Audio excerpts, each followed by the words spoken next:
This is called churchkela. I'm using sunflower oil, and on a medium heat, we're gonna add flour, and we're gonna make a roux. We'll keep that whisking together so it doesn't burn, and give the flour a minute to cook. Time that we add our juice. Fresh juice is always better. Whisk this together, and we're just gonna keep whisking that over the course of the next hour. For our walnut strings, we want to get the whole half walnuts. I've already taken some thread and cut it into equal sizes, and I'm going to hang them on a little stick. So I tied a loop on this side. I'm going to poke that side through. You want to take your walnut and aim a little bit off the center, and you want to be very careful not to break your walnuts because you want whole big pieces. And so kind of whittling a little bit larger holes so that the needle can pull the thread through. Gently wiggling until the walnut comes through. And we just keep going one after the next.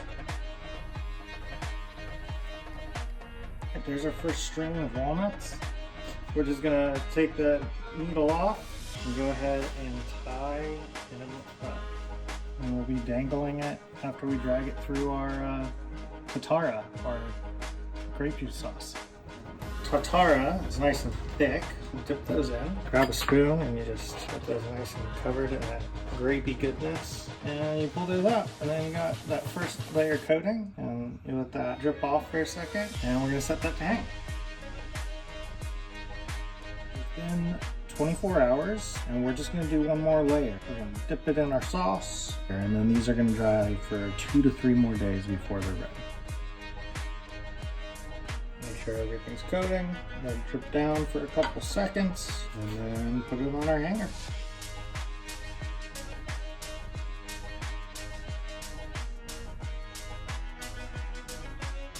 A Khachapuri, a traditional Georgian dish found everywhere. So we're going to make an Ajarian version. Begins with our flour. So we have our flour here in the bowl. We're going to add some sugar, adding yeast, and adding salt. We're going to mix our dries together. Now that we have our dry ingredients mixed together, we'll start adding our wet ingredient, which in this case is warm milk. A bit at a time, mixing it together. We're also going to add about a tablespoon of oil. It should not be a shaggy dough. It should be a very nice, soft, light dough. I'm liking the texture of this dough, so we're going to set it aside to let it rest. It's going to be a nice, light, airy dough. It can go about an hour at room temperature. We want it to double up in size. The time has come, so we're going to take our cheese and our other cheese, and we'll mesh our 2 cheeses into 1 cheese. We have feta and mozzarella cheese. This is a good substitution for the Georgian cheeses that are traditionally used. And we're gonna take this dough and we're gonna divide it into 3 parts. We're just gonna kind of stretch it out. We want it into like an oval shape. Stretch it good. We're building a boat. That seems good. And we're gonna take some of our cheese here. We're just gonna shove that right on top there. Cheesing it up. Then fold in the sides, and we're gonna make sure that we seal it at the end, like so. Khachapuri.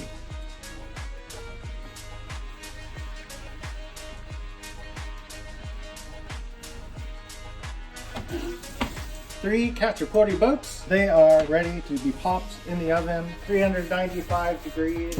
After 10 minutes, we're gonna pull them out of the oven, and we're going to pop an egg on top and throw it back in for another 5 minutes.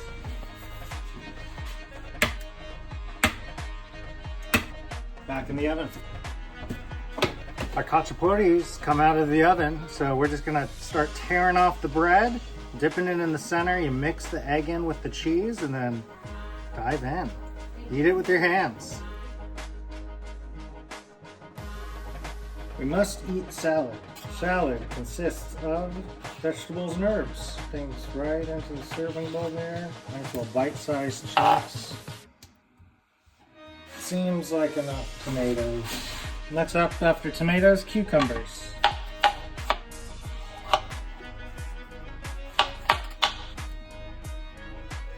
And half an onion. Very thinly sliced onion.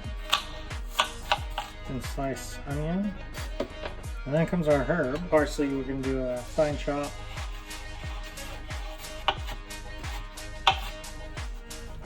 We got all of our veg and fresh herbs. For salad dressing, mostly olive oil, zest of a lemon going in. We'll also need juice of a lemon, some fenugreek powder, some salt, and pepper.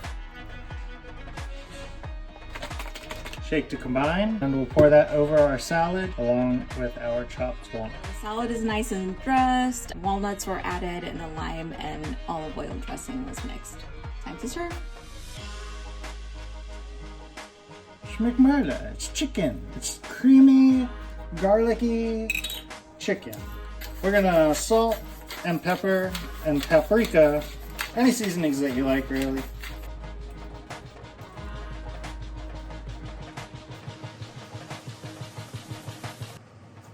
All right, let's massage, get them nice and in there. All right, melting our butter and our cast iron. All right, into our cast iron pan, skin side down, we'll begin placing our seasoned chicken.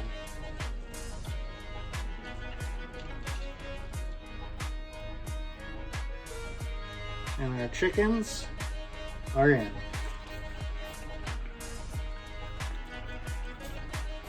So now we season this side of the chicken. And after we season this side of the chicken, the season will be chicken on both sides. So our chicken was nice and brown on the skin side. We flipped that over, cooked it on the other side. We're gonna take these out and we're gonna reduce the heat a little bit. Garlic goes in. Garlic is becoming nice and fragrant, so we're going to start adding our heavy cream. And we want to add it slowly, keep it moving so that it doesn't curdle. And we're going to add about half a cup of water there. Sauce for the chicken is coming to a nice little simmer, and we're going to go ahead and reintroduce our chicken. Simmers away, simmering. The chicken is ready to serve. There's garlic, cream sauce, and some parsley garnish. There we go. Bon appetit.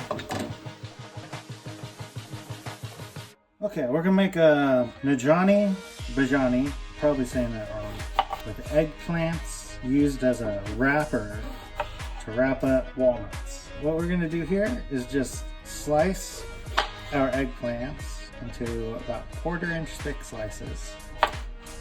We're going to take these eggplant slices and we're just going to lay them out here on this pan sheet. After I slice these up, I'm just going to sprinkle them with salt and then let the salt dehydrate them in a generous amount. And those are going to sit for about 30 minutes to draw out the moisture. For the filling for our eggplant, we're going to toss some garlic cloves, a whole bunch of walnuts, a little white wine vinegar, some fenugreek powder, coriander, a little cayenne pepper, and we're going to grind that. That's going to be the filling for our eggplant. I'm going to take these guys, they've been sweating it out with that salt on them. We're just going to wipe them dry, get all the extra moisture off before we fry them. We're going to need to get our eggplant fried. We're going to do these in batches. There's a lot of moisture, so just be careful. Go slow, don't overcrowd. And we just want to get a nice browning on the eggplant on both sides. It'll soften up really nicely, and then we'll be able to roll it.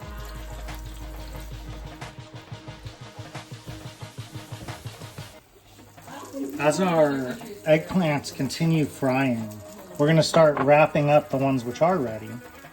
And so we're just going to grab a spoonful of our walnut mix and put that over the eggplant there like that, and then roll it up. Pretty simple. Looks delicious, right? Sending it out to the table.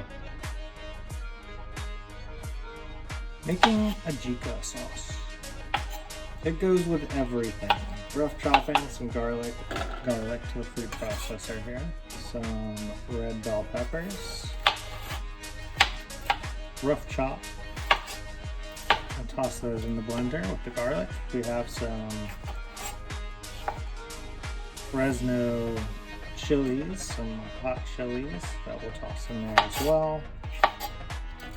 We'll give it blending. So now it is time to add our herbs. So we're gonna use what we have in the garden, and we're just gonna use a buttload of parsley, leaves, stems, all that good stuff from parsley. Got a little bit of flat parsley and a bunch of curly Italian. In addition to our parsley, we've got some basil. So I'll pick off these basil leaves. So we'll give that another whir. Herbages are nice and mixed in. The next step is to add our spice mix. Some ground coriander, some sea salt, a little bit of saffron, which is kind of like marigold, a floral taste. And then we've got some fenugreek seed there. We're gonna give that a grind. Toss in our spice mix and add some sunflower seed oil until it's emulsified. We're gonna strain it a little bit. Take our pepper and herb spread. I wouldn't even necessarily call this a sauce. We'll put that into our container there. Ajika sauce, straight from Georgia. Khinkali, another favorite in Georgia. We're gonna start with some salt I'm adding to my flour. Now we're just gonna mix that together. And we're gonna add some warm water, gradually mixing it to combine. And we're going to add 1 egg. And that egg is just gonna help firmer texture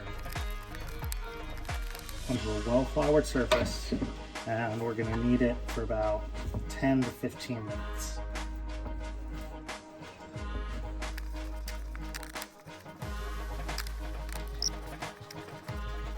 And 15 minutes kneading this dough together so that it's gonna get nice and strong. So I'm just gonna wrap that up and set it aside. While the dough for our khinkali rests, we're gonna go ahead and prep the filling. The filling is gonna consist of onions. And we wanna finely chop these onions.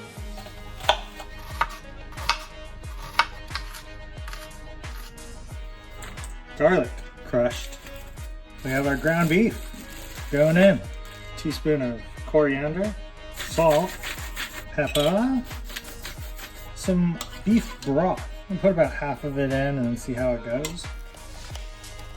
Do a little bit more beef broth. Kind of a paste. You don't want it to be soupy at all. The onions are getting folded in with the beef. Wunderbar. Khinkali making time. Our dough just stretches. That's good. And we're gonna start pushing it through our roller.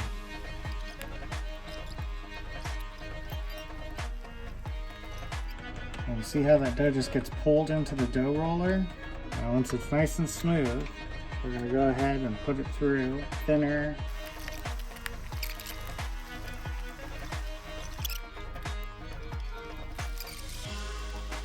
Got it with a nice thickness that we like. I'm gonna go and cut out our circles.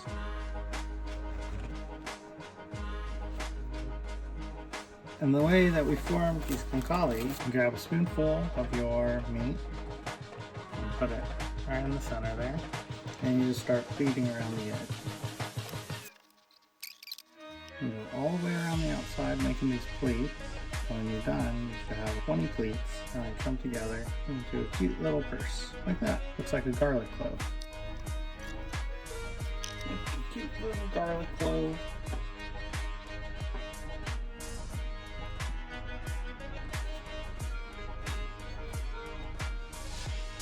So we have our wonderful looking khinkali. We get those in the water, boil up for about 6 to 7 minutes. And we boil them.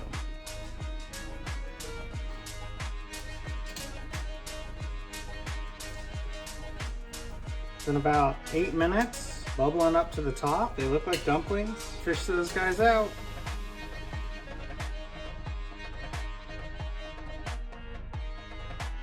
And it's time for leftovers while they let the people know what we ate. We ate the chicken, the dumplings, eggplant, salad, the pepper sauce, and then our beautiful dessert. They were all delicious. Would recommend. Happy Georgia. Happy Georgia.